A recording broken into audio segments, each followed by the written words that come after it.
Theodore Roosevelt once said, "The credit belongs to the man who is actually in the arena, I believe there's a hero in all of us.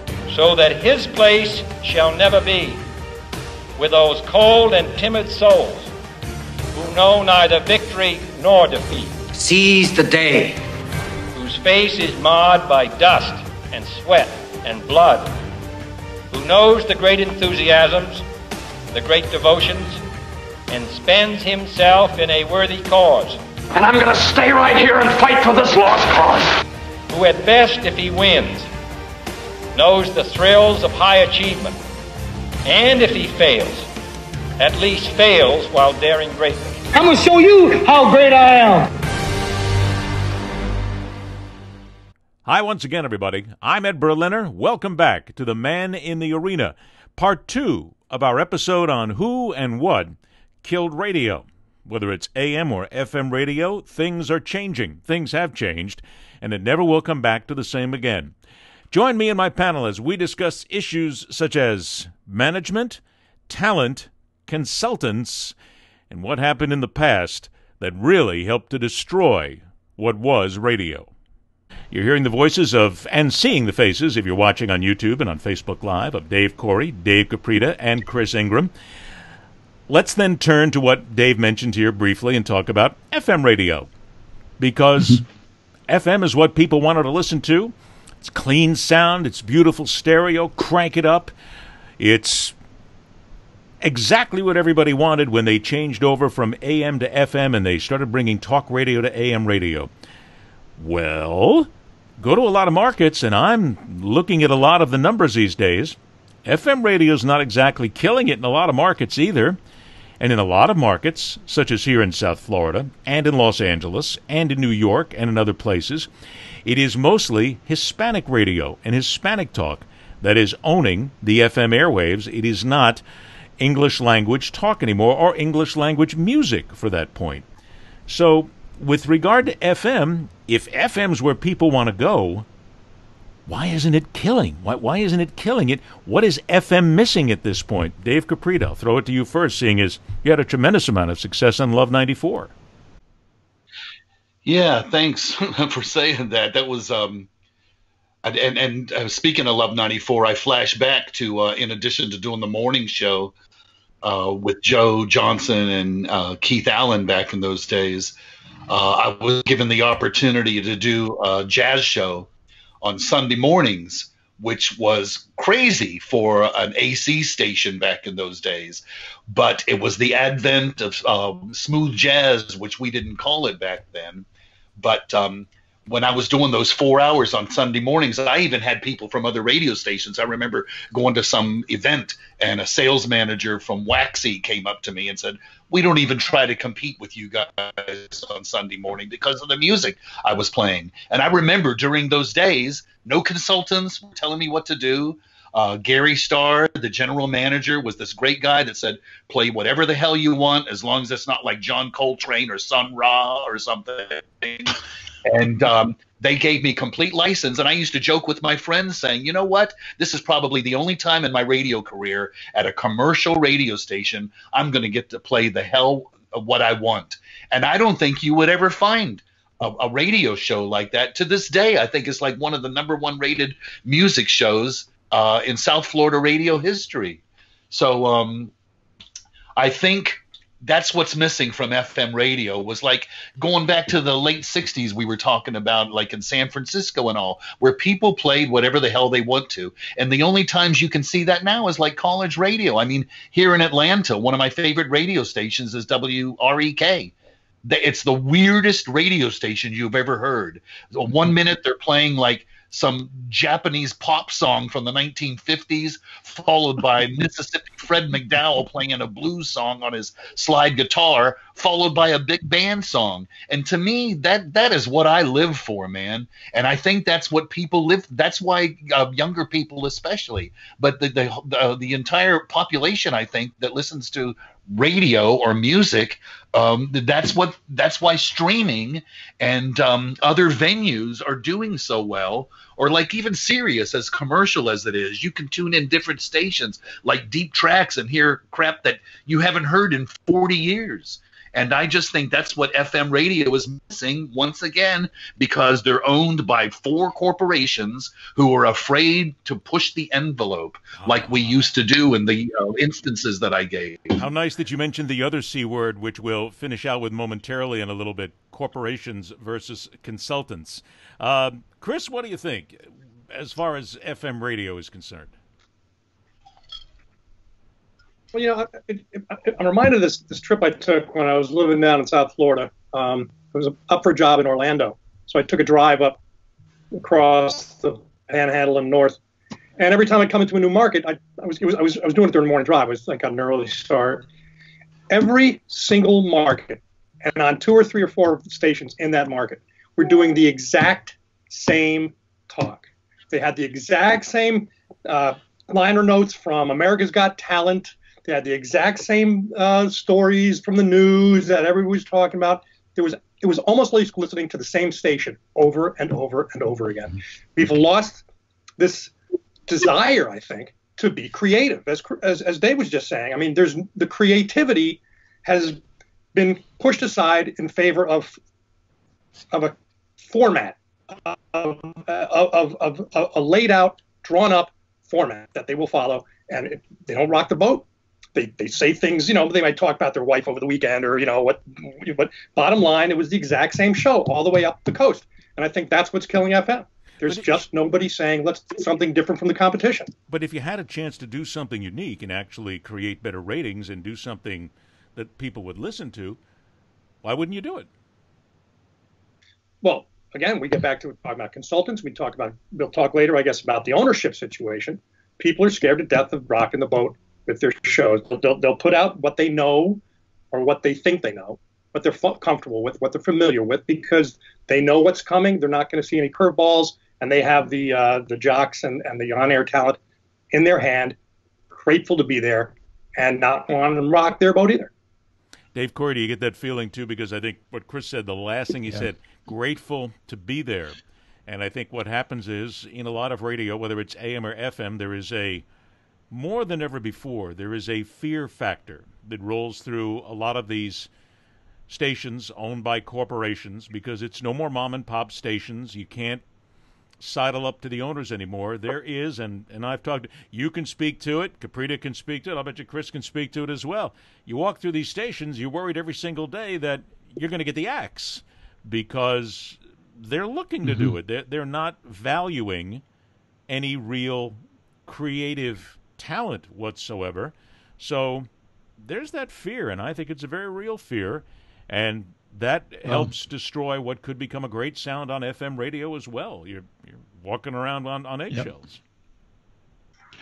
I used to do the production at Light FM, and I'd sit looking through the big window at Light, and I used to say to myself, I'm the fortunate one here, because I'm creating commercials and I'm getting respect for them, and I'm sort of having a lot of fun playing the theater of the mind with the commercials. And I look through the window to the on-air people, and their directives are to do 2 or 4 Facebook posts per hour, and then they have to go on to Twitter and do some posts on that.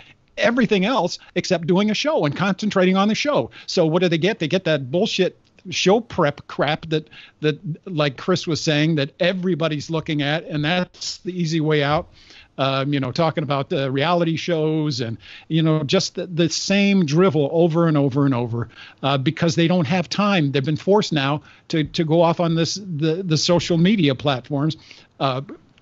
And the other thing that bothers me like crazy is the commercial clusters that go on for like 10 and 12 minutes, and every station does them at the top of the hour and the bottom of the hour. So, not only are you getting driven away from your favorite station, but you can't find an alternative because they're all doing the friggin' commercials at the same time, and then again, the fear. So what you got are a bunch of rookies that should be in Des Moines or Secaucus or wherever, that are in the 11th biggest market in the country, pretending to be radio hosts and thinking that they're there and they are the future Hall of Famers, and it's sad. And let's be fair to them too, because there's young talent out there that used to be coddled, and we talked about this earlier. Program directors. I can name in South Florida alone 3 people off the top of my head who are the single worst examples of program directors I've ever had the displeasure to come into contact with, because they never talk to their talent. They don't try and make them better. They criticize them constantly. They leave them thinking that they're no good. They basically keep their jobs on an edge, and they keep them on a leash all the time because they're sitting on a leash from corporate, but they do absolutely nothing to make these people be better at their job. There's no leadership. There's no coaching. There's nothing whatsoever. So you do have guys and gals who could be better, but these people don't give a shit. Because as far as they're concerned, and here's something else I think we have to bring into the mix, whether it's the corporates, the program directors, whomever, in radio today, television today, it's the same thing. Newspaper, certainly, but in media. But let's just talk about our business. In radio, you're replaceable. At any time. Yes.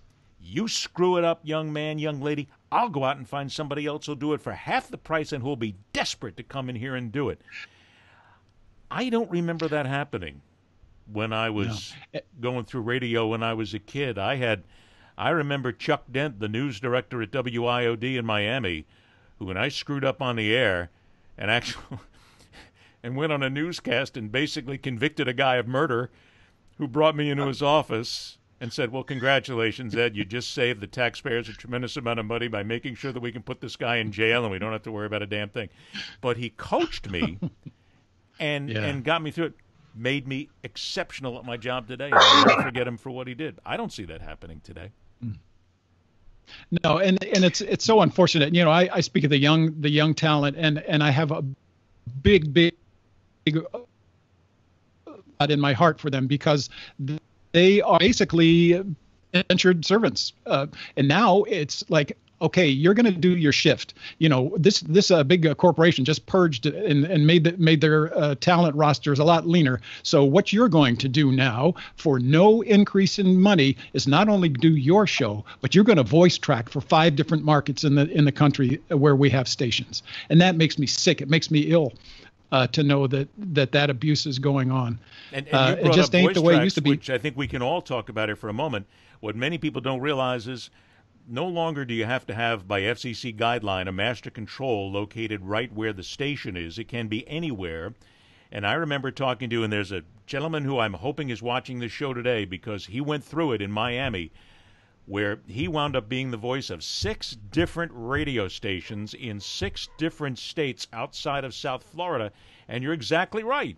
He had to voice the headlines, had to write them, had to put them together, and didn't get any extra money for it whatsoever. Because most of these, and I'm not guessing, but a lot of these jocks do the same thing. They're not located in Kansas City. They're not located in Denver. They're 600 miles away doing this somewhere, and they're doing it on the cheap.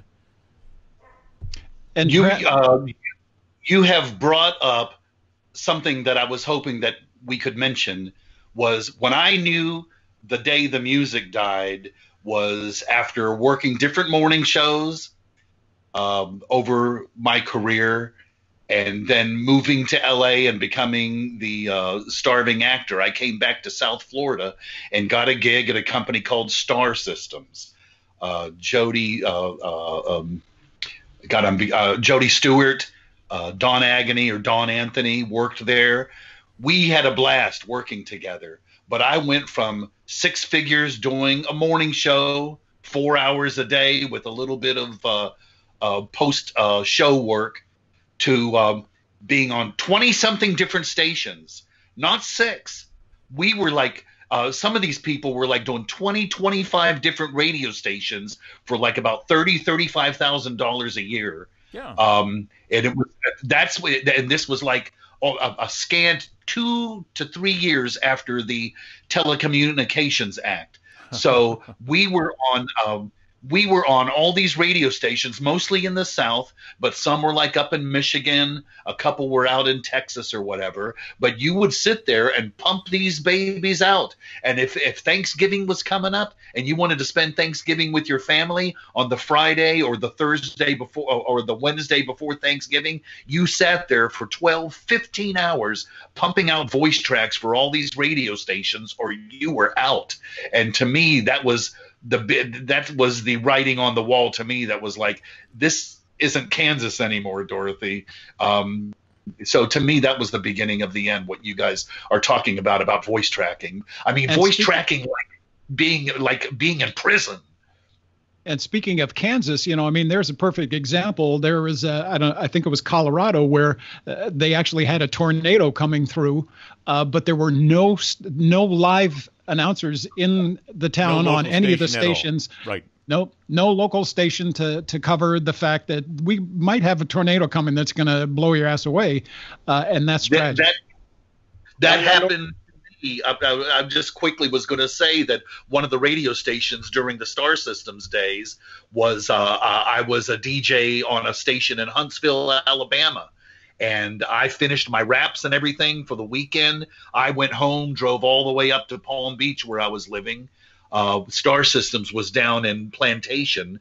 And when I got home, I was hearing all these nightmare stories about ice storms in northern Alabama. And I felt so friggin' guilty. I didn't have to do it, and nobody told me to do it. But I got in my car, drove back, and redid a bunch of my raps to let everybody know that an ice storm was coming.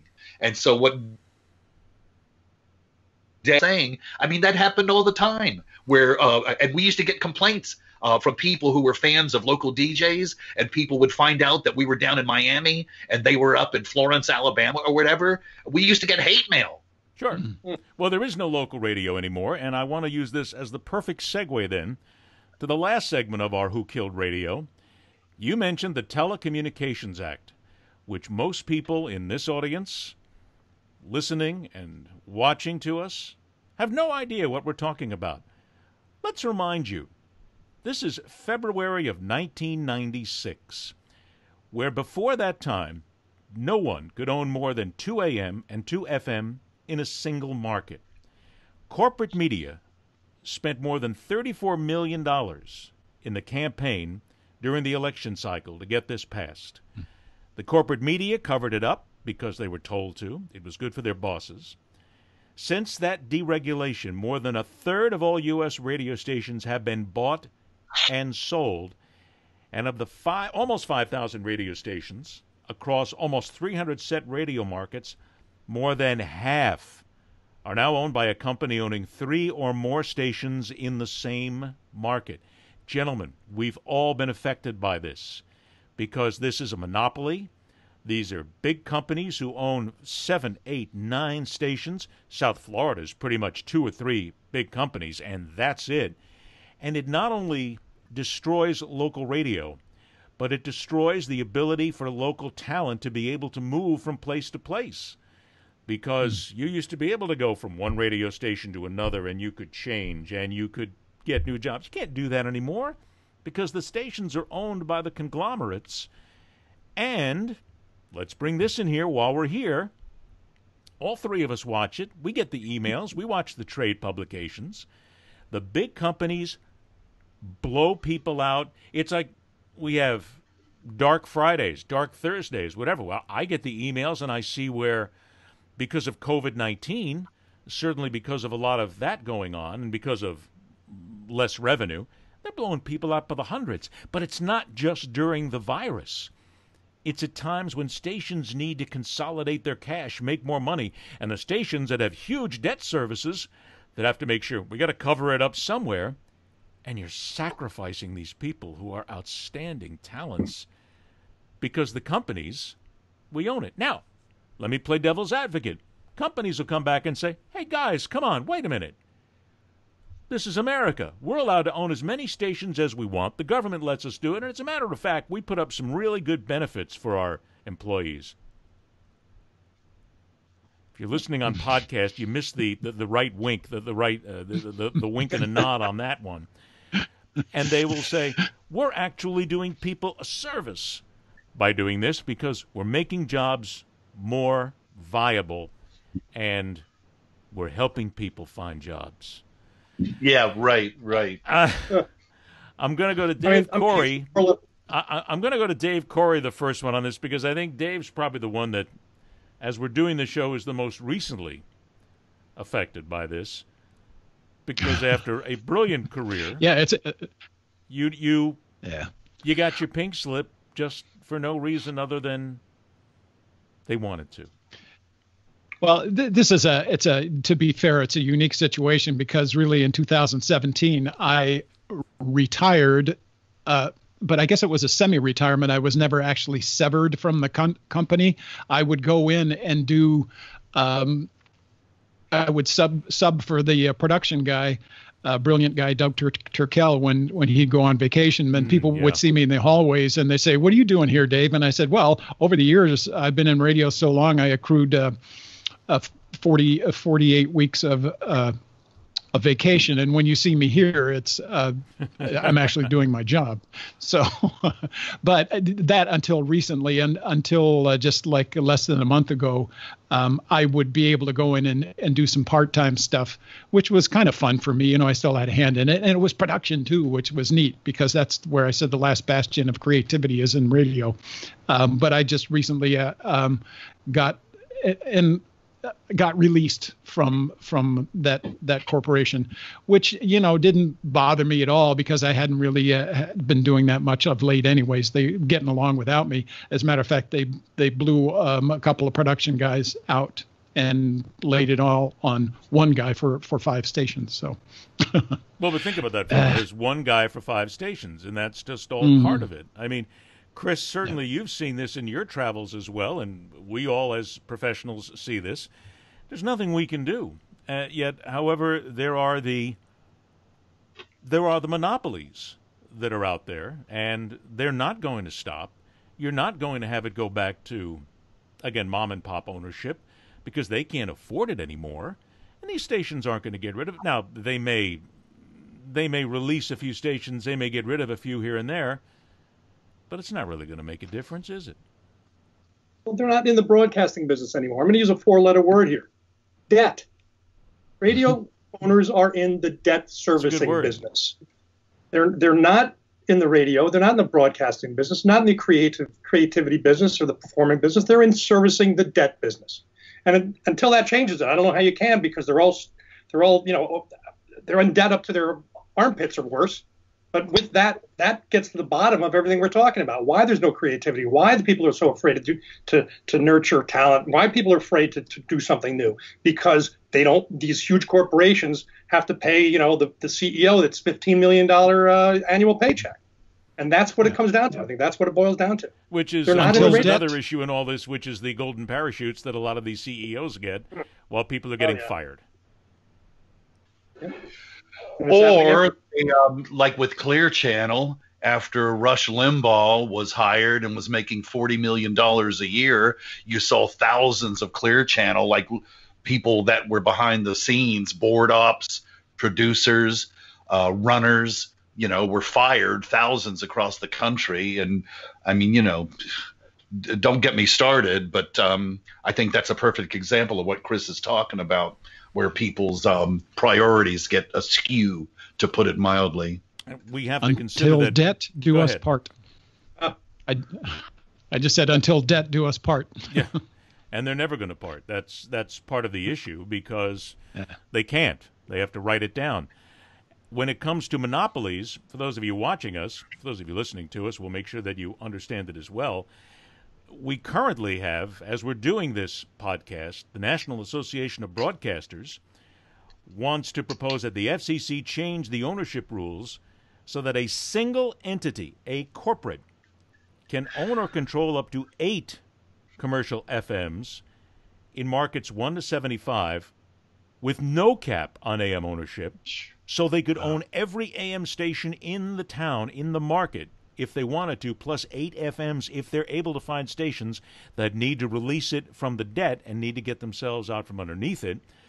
And a licensee has the ability to own up to 2 more commercial FM stations, up to 10, if they participate in something called an incubator program, which would only incubate good talent, maybe for a change, and maybe young talent, or that it eliminate restrictions on the number of commercial FM or AM stations a single entity, a company, can own in both unrated markets and those outside of the top 75. Gentlemen, this is all over again. This is even worse. This is putting corporates at a position where they can own, you have enough money, you can own the market, which means you own the talent, you own the ability to get a job, you own all the sales, you have a monopoly on that sales for all of the bigger accounts, and you're basically putting people out of work instead of creating jobs. So when we put this all into the mix of who killed radio, do we not put corporate ownership at the very top of all this at the end of the day? Yeah. Absolutely. The creepiest part of that. Yeah. Go ahead, Dave.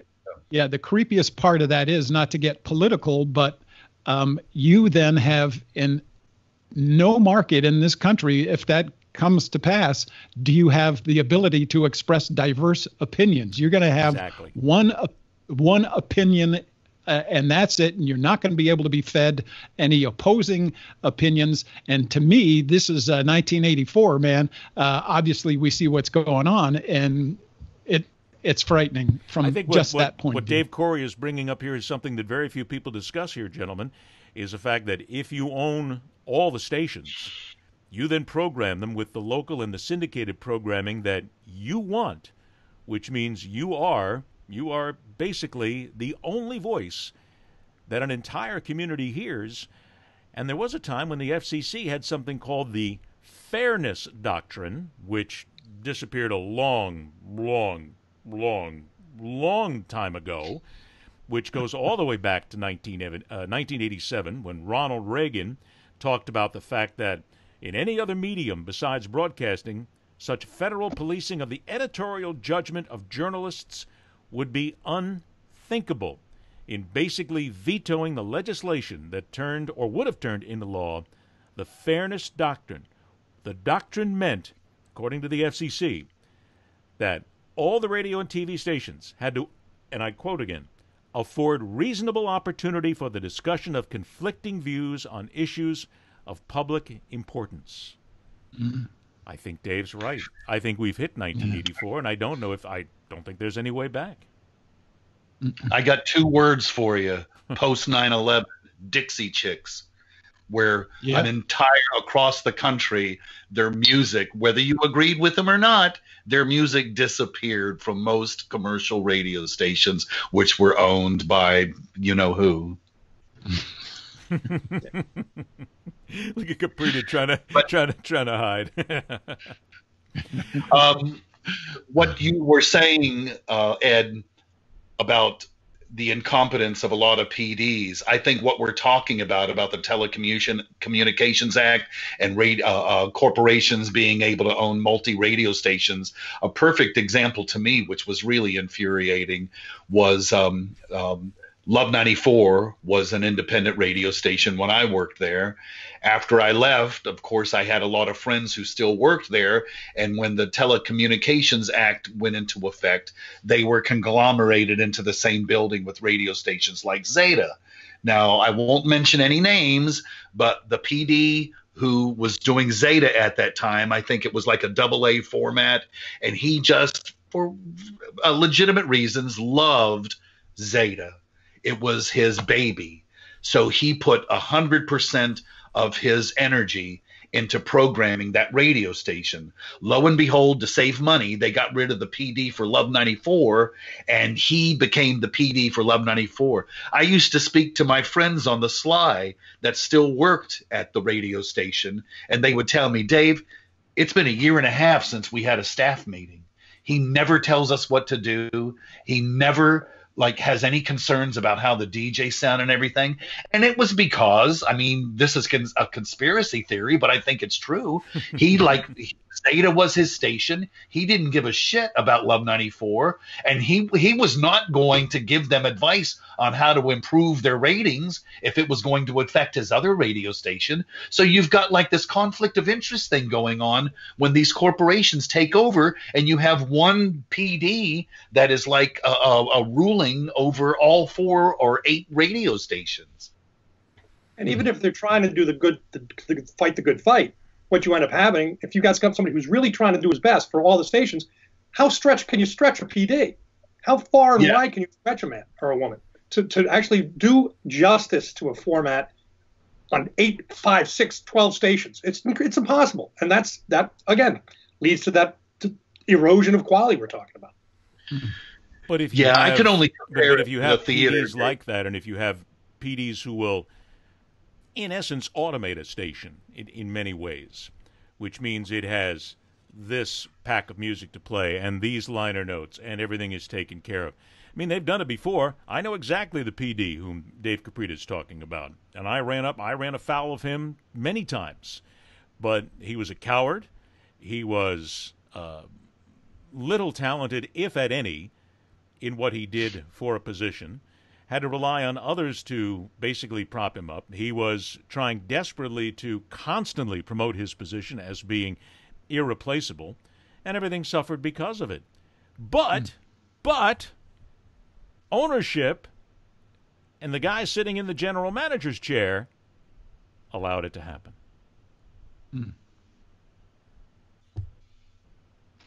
And so it goes.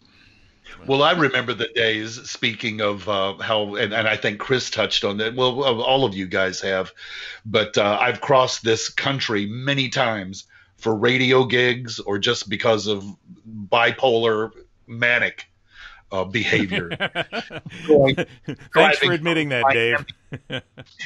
Driving from Miami to Seattle, Miami to LA. And one of the joys, back in the 80s or the 70s or whatever, was crossing this country, and like you would turn on especially AM, but you would turn on AM, FM, and every time you got into a different region, Texas, New Mexico, or Colorado, you would like listen to the flavor of the different regions of this wonderful country. Absolutely. And then I remember when we moved to LA in 2000, and this was like after all the stuff we're talking about happened, and it was like what you were saying, you would go from one FM radio station to another and they were playing the exact same music, and it was like, what happened to the personality of this city or this area that I'm driving through?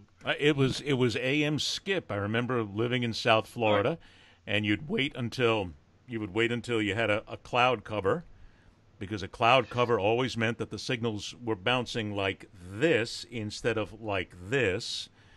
And I'd be sitting there tuning the radio, 77 WABC, and you could just, if you cranked it just a little, if you got it just at the right spot, you were able to get it.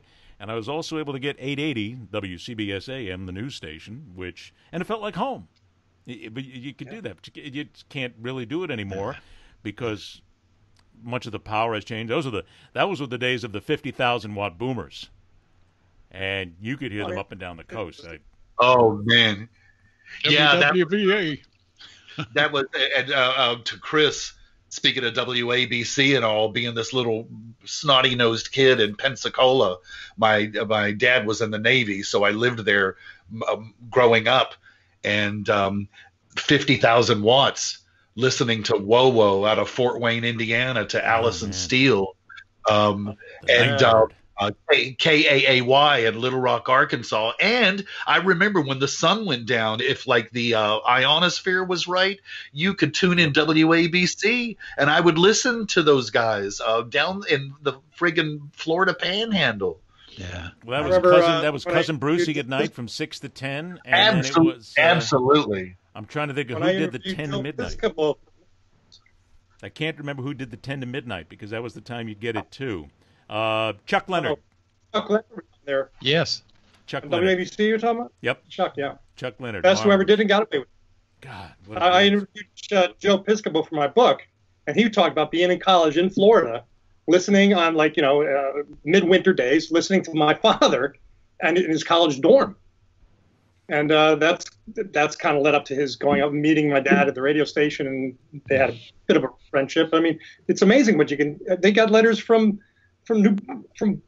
what's the farthest they got? I think they got letters thousands of miles away. They got, you send in a little letter and you get a card saying, yes, you actually heard us. They got it from all over the country, if not the world. Back in that day, you sit back with your radio at night. By the way, I do want to point out that if anybody wants to read some of these stories, in case you're wondering, I just happen to have this handy. This was the book written by Chris Ingram called Hey Kimosabe, The Days and Nights of a Radio Idol, IDYLL, very nicely done. Is the book still in print? Oh, yeah, you can get it anywhere. Mostly online. You have to go to, Barnes & Noble or Amazon, whatever. But it's still available. In fact, I don't know if I'm really allowed to say this, but I'm in negotiations right now to sell the option, and we have some producers who are interested in possibly, and again, it's possibly, long way off, not getting my hopes up, working into a TV series. No, would you're be not great. allowed to say it. You really can't. It's illegal, and I told you couldn't do that. So you're all in trouble now. Well, can I say something to Chris at this point, real fast? Okay, all right. Yeah, go ahead, Corey. No, it's a personal thing. When I was with AFTRA, the American Federation of Television and Radio Artists, as a national officer, a vice president of AFTRA, your dad was as well. And I remember a particular convention where we had to make nominating speeches for the candidates that were running for office, and they were always supposed to be funny.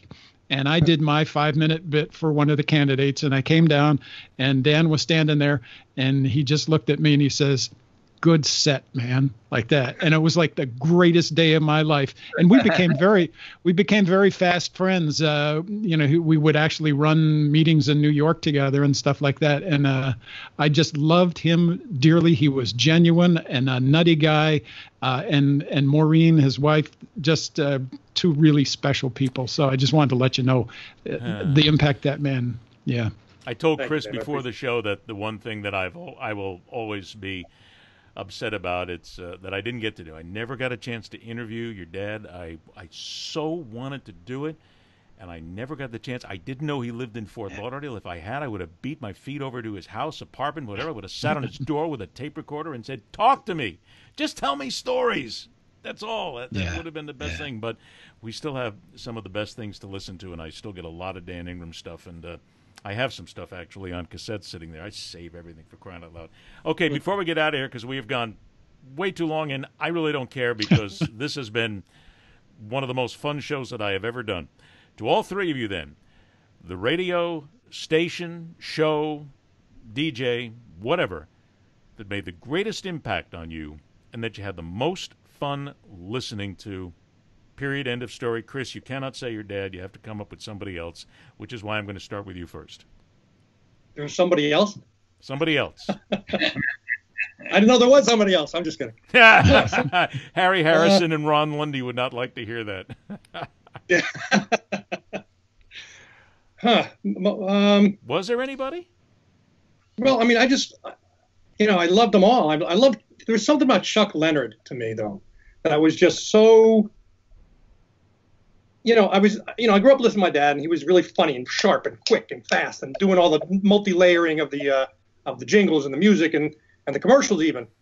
And that was great. That was kind of this barely controlled madness, But to me, Chuck Leonard was like erudite.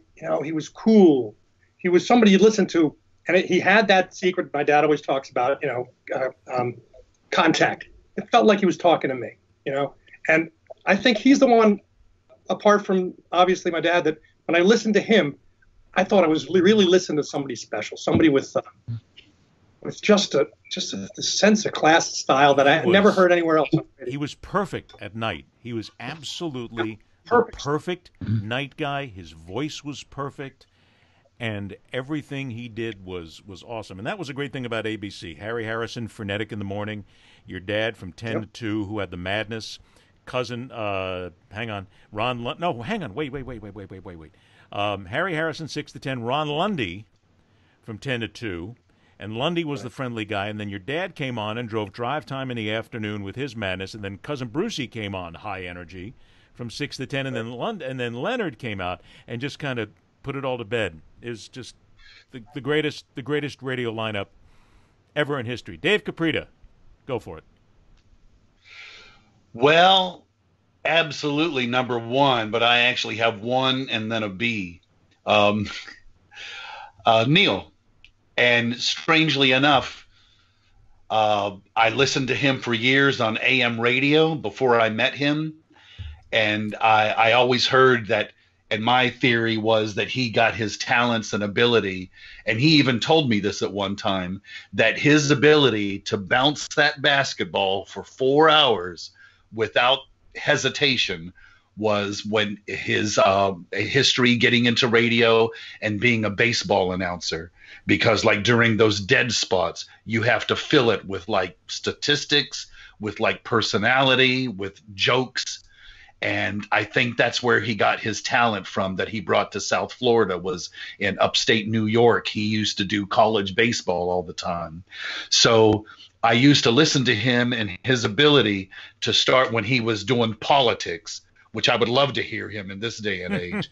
He would start it off like really low, almost like, he would laugh at this, almost like Hitler, where he would start like really low and like build up to a crescendo. And then after 15 minutes of you going, oh my God, he would go, okay, we're going to take a break and then we're going to take phone calls. And he brought that to WINZ when he said, you know what, screw it with the politics. I'm not going to change the world. And he started doing like the goofy bit stuff and the comedy and all, and just being his gay Jewish self on South Florida radio. And then, so the opportunity when he came to FM on Zeta, and they asked if I would run the board for him, and he was like, give Caprita a mic. It was like, I think I always joke with people that I think my epitaph on my tombstone is going to be Captain Dave, because that was the name that he gave me when we started doing the show together.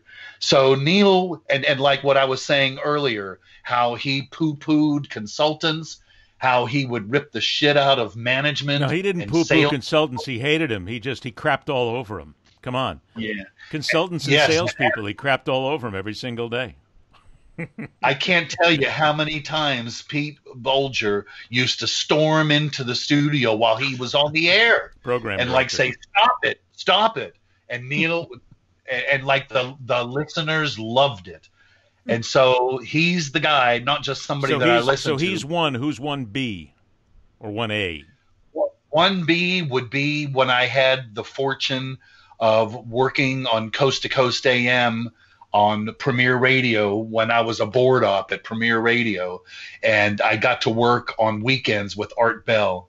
And people hated working with him because he had a temper, and if something went wrong, he would throw a temper tantrum and all. But he and I wouldn't say that I was a close friend of his, but we had a relationship, and I must say that he was one of the best listeners of anybody that I ever worked with.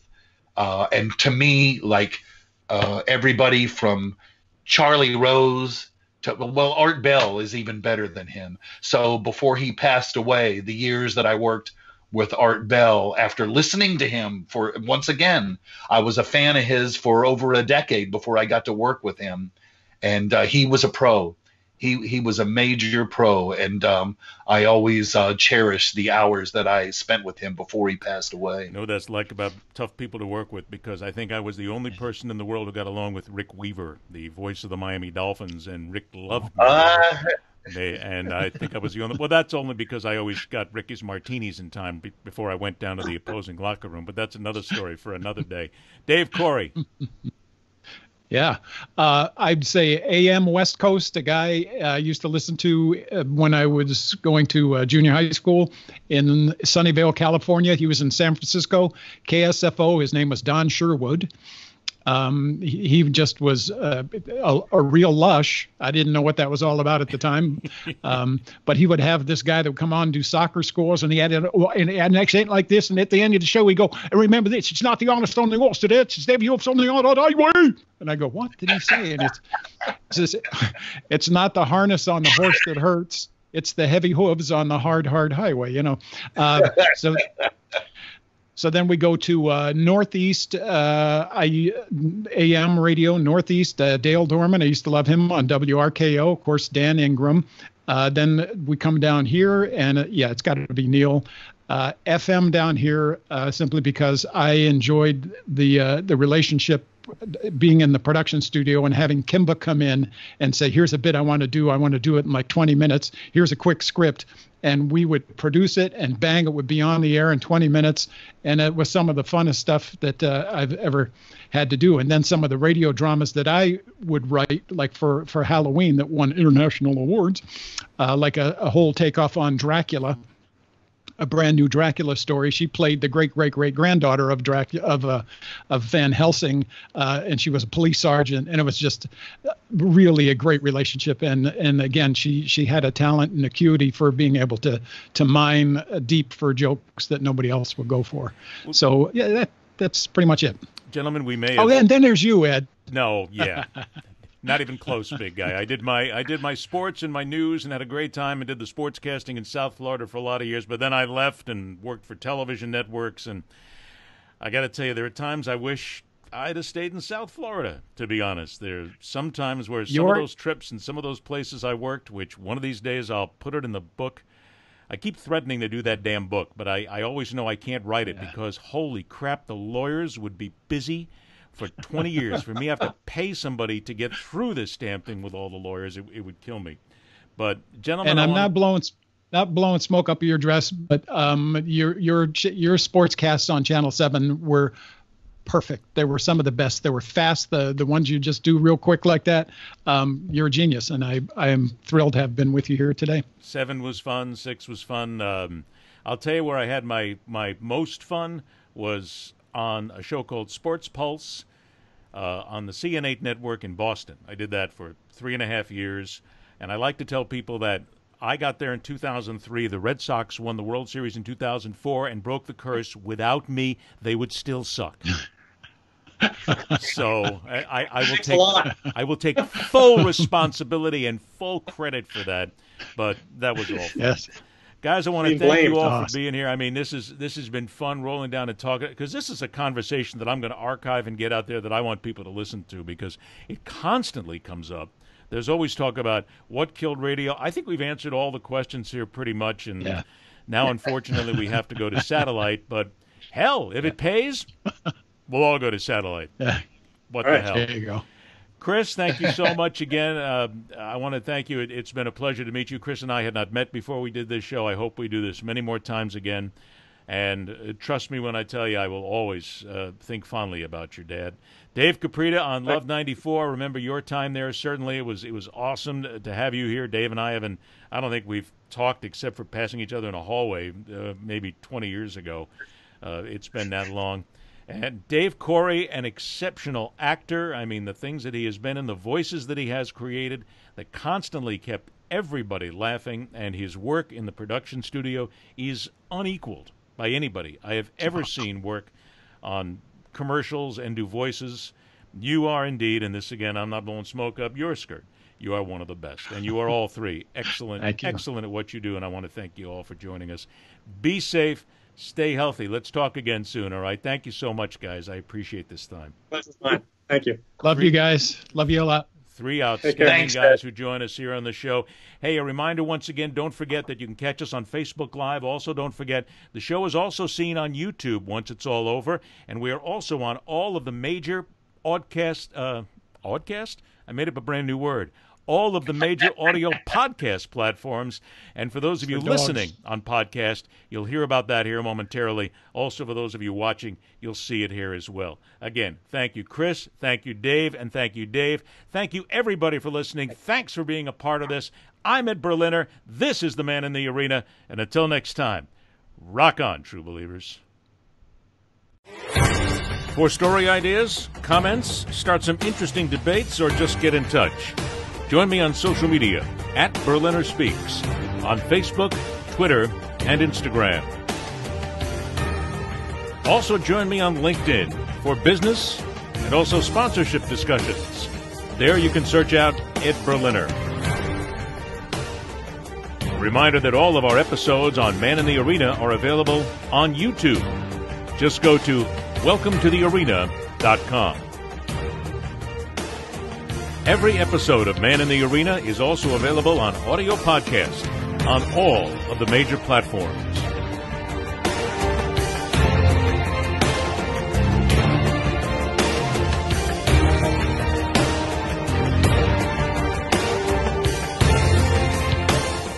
This has been a presentation of Entourage Management, LLC and Entourage Media.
Okay. Top to the B in 3, 2, 1. Hi once again, everybody. I'm Ed Berliner, and welcome back to the Man in the Arena, part 2 of our series. Take 2 in 3, 2, 1. Hi once again, everybody. I'm Ed Berliner. Welcome back to the Man in the Arena, part 2 of our episode on who and what killed terrestrial radio. Whether it's AM or FM, radio listening is down in America, but there's also this issue of management, consultants, and a whole lot more. My panel and I discuss it right here on this edition. It's because you couldn't figure it out. You couldn't get it. It's all right. Take 3 in 3, 2. Take 3 in 3, 2, 1. Hi once again, everybody. I'm Ed Berliner. Welcome back to the Man in the Arena, part 2 of our episode on who and what killed radio. Whether it's AM or FM radio, things are changing. Things have changed, and it never will come back to the same again.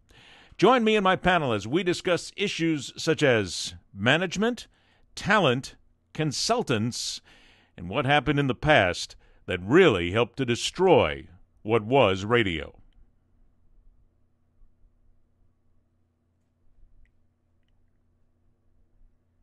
C. In 3, this is top 3 in 3, 2, 1. Hi once again, everybody. I'm Ed Berliner, and welcome back to The Man in the Arena, part 3 of our episode on who and what killed terrestrial radio, AM and FM. Of course it is. Now, as we look at what used to be radio and we look ahead, there's a possibility, well, at least we'd like to think there's a possibility, that maybe, just maybe, what was once great radio can return, even if it is scratchy old AM.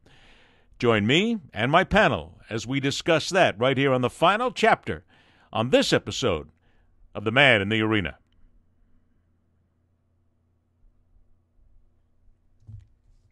Tale A.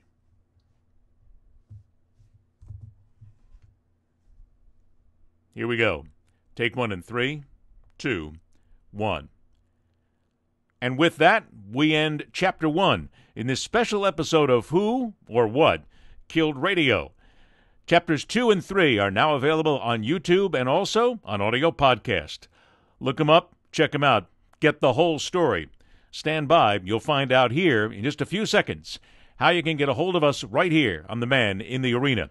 Don't forget, episodes 2 and 3 on YouTube and in podcast form. So until we see you there, I'm Ed Berliner. Rock on, true believers.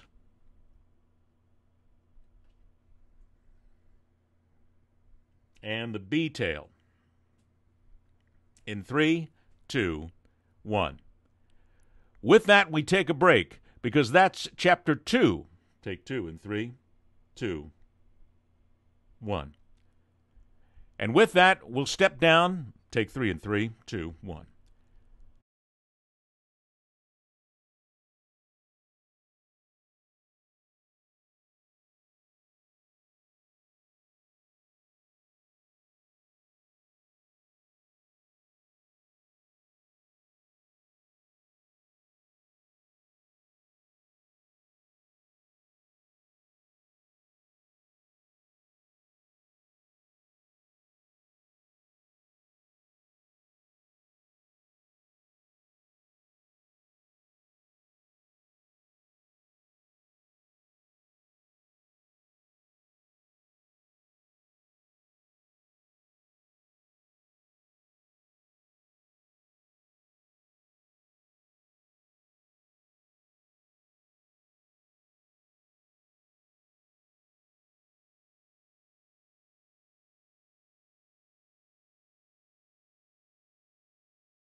C. In 3, this is top 3 in 3, 2, 1. Hi once again, everybody. I'm Ed Berliner, and welcome back to The Man in the Arena, part 3 of our episode on who and what killed terrestrial radio, AM and FM. Of course it is. Now, as we look at what used to be radio and we look ahead, there's a possibility, well, at least we'd like to think there's a possibility, that maybe, just maybe, what was once great radio can return, even if it is scratchy old AM. Join me and my panel as we discuss that right here on the final chapter on this episode of The Man in the Arena.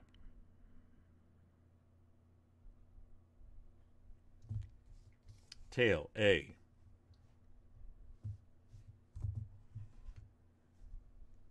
Here we go. Take 1 in 3, 2, 1. And with that, we end Chapter 1 in this special episode of Who or What Killed Radio. Chapters 2 and 3 are now available on YouTube and also on audio podcast. Look them up, check them out, get the whole story. Stand by, you'll find out here in just a few seconds how you can get a hold of us right here on The Man in the Arena. Don't forget, episodes 2 and 3 on YouTube and in podcast form. So until we see you there, I'm Ed Berliner. Rock on, true believers.